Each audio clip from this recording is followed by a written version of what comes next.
20 ஆண்டுகளாக தனது வீட்டிற்கு மின் வாரியத்துறை மின் இணைப்பு வழங்கவில்லை என கூறி மாவட்ட ஆட்சியரிடம் புகார் மனு அளித்துள்ளார்.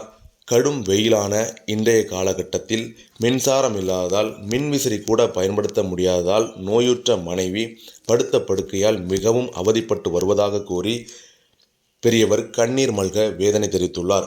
கன்னியாகுமரி மாவட்டம் கருங்கல் அருகே பாலூரை சேர்ந்தவர் மரி அந்தோணி. கூலி தொழிலாளியான இவர் தன் தந்தைக்கு சொந்தமான நிலத்தில் வீடு கட்டி வசித்து வருகிறார். கிள்ளியூர் தாலுகாவிற்கு உட்பட்ட பாலூர் கிராமத்தில் வசித்து வரும் இவர் வீட்டிற்கு தேவையான வரிகள் எல்லாம் முறையாக அங்குள்ள தாலுகா அலுவலகத்தில் கட்டி வருகிறார். ஆனால் 20 ஆண்டுகளாக வீட்டிற்கு மின் இணைப்பு கேட்டு அங்குள்ள மின் வாரிய அலுவலகத்தில் மனு அளித்துள்ளார்.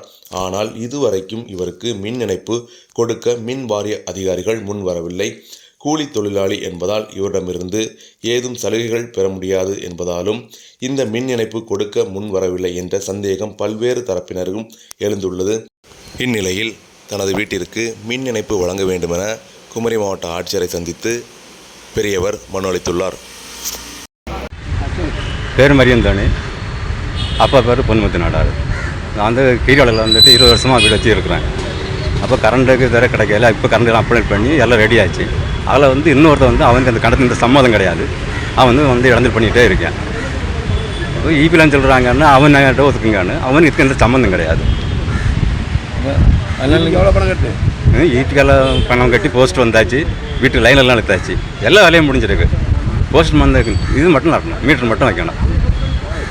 அதில் அவங்க வந்து ஆல்போன்ஸ்னு ஆள், அவங்க அண்ணன் தம்பி 3 பேர், அவங்கெல்லாம் இதில் ஓகே பண்ணியாச்சு. இப்போ அவன் வந்து அவன் சொத்து வந்து இந்த இடத்துல கிடக்கு, அதுக்கு எதுவும் சம்மந்தம் கிடையாது. அதில் வந்து குளிக்கரை வச்சுருக்காங்க, அந்த 2 சென்டில் குளிக்கரை வச்சுருக்காங்க. இது வந்து 3 சென்ட் வந்து எங்களுக்கு பொது சொத்து, 16 பேருக்கு. அதில் ஒரு ஆவாசி எங்கள் அப்பா, அதில் சொத்து எங்கள் அப்பா தான் கூடுதல் கிடக்கு. எங்கள் அப்பா வந்து 5.25 கிடக்கு, அவங்களுக்கு வந்து 4 சென்ட் தான் உண்டு ஒரு ஆளுக்கு. அப்போ எங்கள் அப்பா வந்து ஒரு தாத்தாய்க்கு ஒரே ஒரு மகன், இன்னொரு தாத்தாய்க்கு 2 பேர், இன்னொரு தாத்தாய்க்கு 4 பேர். அப்படி தான் இந்த கிடந்த அந்த சொத்தா. அதுதான் இபி அதிகாரிகள் என்ன சொல்கிறாங்க? இபி அதிகாரிகள் வந்துட்டு தாரம் அதாவது இப்போ இன்னைக்கு கடையில் சொல்கிறாங்க அவங்ககிட்ட பேசுங்க அப்படின்னு, பையன்கிட்ட பேசுங்கன்னு.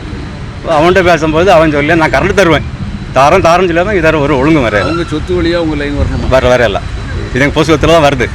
அவன் வந்து சம்மந்தம் கிடையாது. அவன் வந்து பார்த்தா தெரியும். எத்தனை வருஷமாக கரண்ட்? 20 வருஷத்துக்கு மேலே ஆச்சு. உங்களுக்கு குழந்தைகளெல்லாம் மேரேஜ் ஆகிட்டு, இன்னும் வீட்டாளுக்கு உடம்பு முடியாமல் நடக்க முடியாத படுக்க.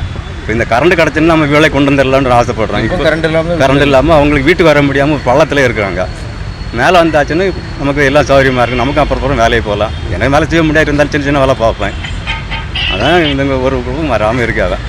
இங்கே பார்க்க. பேர் என் பேர் மரியந்தோணி.